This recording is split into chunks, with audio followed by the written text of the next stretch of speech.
and was literally pining after Rowan and Aelin. Literally heart eyes for Rowan. Literally heart eyes for Aedion. What the heck? Like, I need boys like that in my life. Okay? Not boys, but I need men like that in my life. They're lovely. They're amazing. They're so loyal. They're so amazing. They're everything you want a man to be. Sarah J. Maas, you really did your thing. Hello, hello, hello. I'm Local Hippie. And today I'm going to be filming my wrap up for the month of July. To get started, I am going to start with the books that I do not have a copy of. This list is in no particular order, definitely not in the order by which I read them. So let's just get into it. First, we have Wild Highway by Devoney Perry, which I rated 3.5 stars. Then we have Rage by Richard Bachman, aka Stephen King, his pseudonym. Richard Bachman being his pseudonym. At the time, this is a banned book, so you won't be able to find it unless you do what I did and purchase a PDF from Etsy, like I need. I rated that 4 stars because Stephen King. So, although it wasn't the best Stephen King I've ever read, I'll say that much. We have Runaway Road, The Runaways, which the name of the series is The Runaways, and this is book number 1. Runaway Road by Devoney Perry. Let's see. We have White Nights by Fyodor Dostoevsky, which I rated 4 stars. And by the way, I rated Runaway Road 4 stars. And White Nights was 4 stars as well. It was a pretty good month. Let's see. We have The Meek One by Fyodor Dostoevsky. That was 4 stars as well. I really, really, really enjoyed that ever so much. And we have Eruption by Michael Crichton and James Patterson, which was 2.5 stars. It was unbelievably bad. It's like, this was supposed to be like a adventure. I don't know how on earth you can make a novel about the literal end of the world, or the prospects of the literal end of the world, and it be so boring. Good grief. Yeah, that was pretty bad. Then I read A Day, a love story by Rebecca Walker, which I rated 3 stars. It was okay. Nothing super special about it. It was very short, I can say that much. And yeah, that's everything I read that I do not have a physical copy of. We have How to Die by Seneca.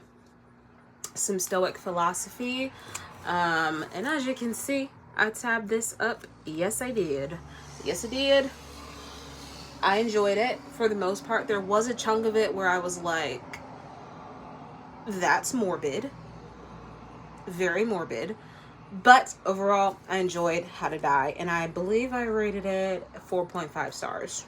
We have a manga, a 5-star manga for me. And I just got back into it this month, and I am literally obsessed. That is Blood on the Tracks. Blood on the Tracks, Volume 8.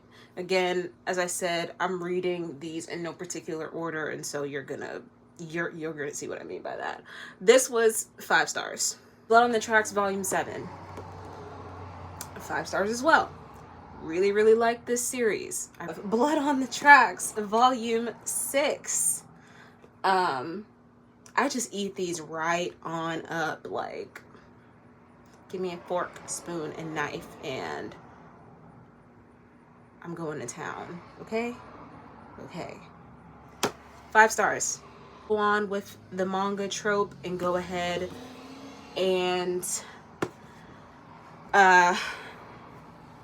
show Alice in Borderland. I rented this one from my local library. Will be returning it after this. This is a bind up of volumes 1 and 2. or episodes 1 and 2, if you, or chapters 1 and 2, however you want to pronounce that, because I'm not sure if they're volumes, but I think they are with the way that number 1 ended and number 2 began. I'm gonna go ahead and say it's 2 volumes. That's how I have it listed in my Goodreads. That's how it's gonna stay.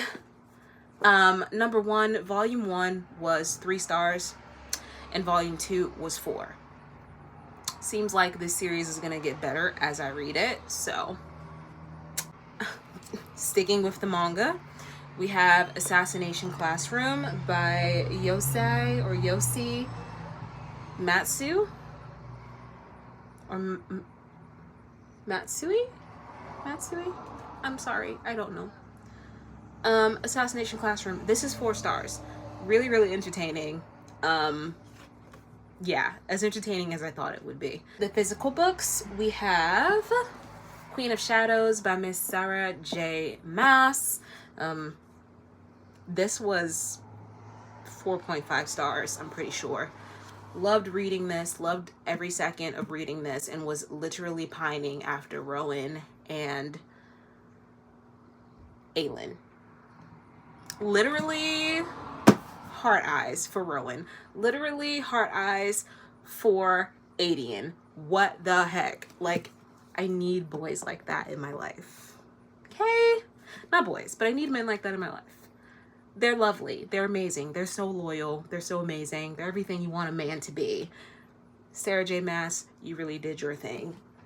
Next, we have A Princess of Mars by Edgar Rice Burroughs, a part of a trilogy, the Martian Tales trilogy.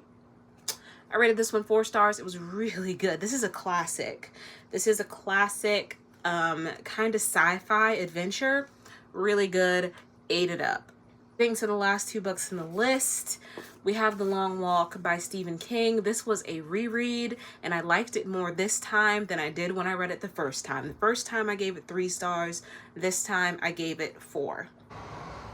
Last but not least, we have another 4-star read, A Game of Fate by Scarlett St. Clair.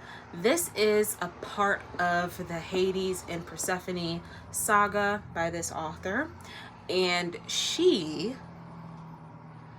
this is a touch of darkness told through Hades' perspective.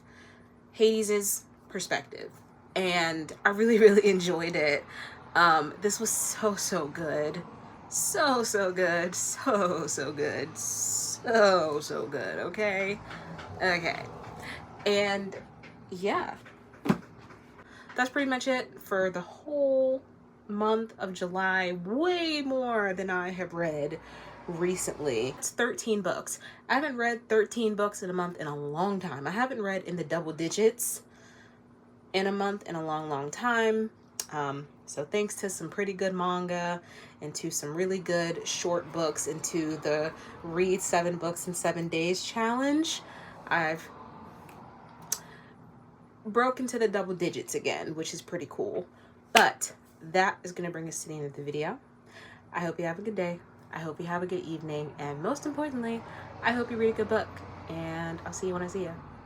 Bye.